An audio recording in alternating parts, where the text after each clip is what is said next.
give a warm welcome to J. Richard Byrd and his speech, Lessons from My Grandfather. Hello everybody, how you doing? Y'all can talk back, say, how you doing? My grandfather, Olin Clark, died this last October at the age of 86. He was born in 1925. But he was an integral part of my life and taught me some of the most wonderful things that I've ever learned. Over the last 10 years, he was able to live with us, and so I learned some things. One of the great things that he did, he came from that generation right there where you had to work hard. And so he had a broke leg from something that happened to him in World War II. But every morning I would hear him in my kitchen just trying to wash dishes. And I would say, but there's no reason for you to have to do any of these things. But he would say, I didn't come here to sit on my behind. I came to help you out. And I would say, but no, you took care of me when I was a kid. Let me be the one to finally help you do some things. And he would just say all the time, I didn't come here to sit on my behind. I came here to help you out. And so my take home for that is that no matter how old you get, no matter where you go, our friend earlier talked about, lazy people. You have to learn that you have to pay your way and you have to contribute.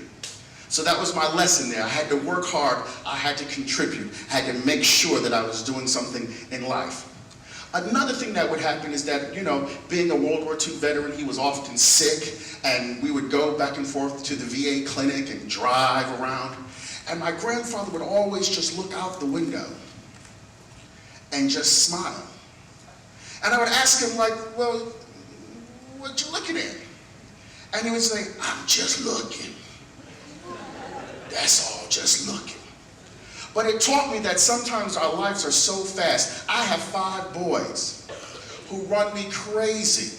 And so I'm always busy, that I never get time to just stop and look and see trees. I never have time to just understand the beauty of what's going on. So my lesson from him was that even though your life is busy, take a few minutes to look back and go, and just see the trees. Isn't that good? I'm like a Baptist preacher, you gotta talk back to me. My grandfather was also a singer. This man could just sing. A few years ago, his health kind of went downhill, and so we took him to the hospital. He had double pneumonia. Now, this is a man who smoked 2 packs of cigarettes for 50 years of his life. But guess what? I walk in his room, they said, there's no way he'll probably even make it to the next day. Well, the next day comes, and I walk in his room. This man proceeds, with only 60% lung capacity, to take his mask off and start singing. So this lets me know that no matter how sick you get, the thing that makes you, and that your promise that's on the inside, you keep doing it. Even when you're old and you're about to die. Now this one right here, let me just walk you through it. My grandfather liked music. He didn't care what it was. We'd be in the car and there'd be some rap music going. He'd just go. But he was a singer. And so what he would do, he could never remember the words. So what my grandfather would do in his voice, he would just jump into the harmony. And he would just go, I don't know that song. I don't know that song. I don't know that song. And if it got really good to him, he didn't really know that, he'd just go, watermelon, watermelon, watermelon, watermelon, watermelon. And so what I learned, that even though you don't know the words of the song, you can still jump in. That the promise, that the things that you want to do, even if you don't know, get off the sideline and jump in. Now, my grandfather was a smiler. That's all he did was smile. He didn't know what he was looking at. He couldn't really see what was going on. He would just smile. And so I realized that even in pain, I felt, we would have nurses that would come in and say, I was having a really bad day, but when I visited your grandfather, I felt better. So my take home was that even when you have nothing else to live for, make people have a better day when they leave you than when they came in.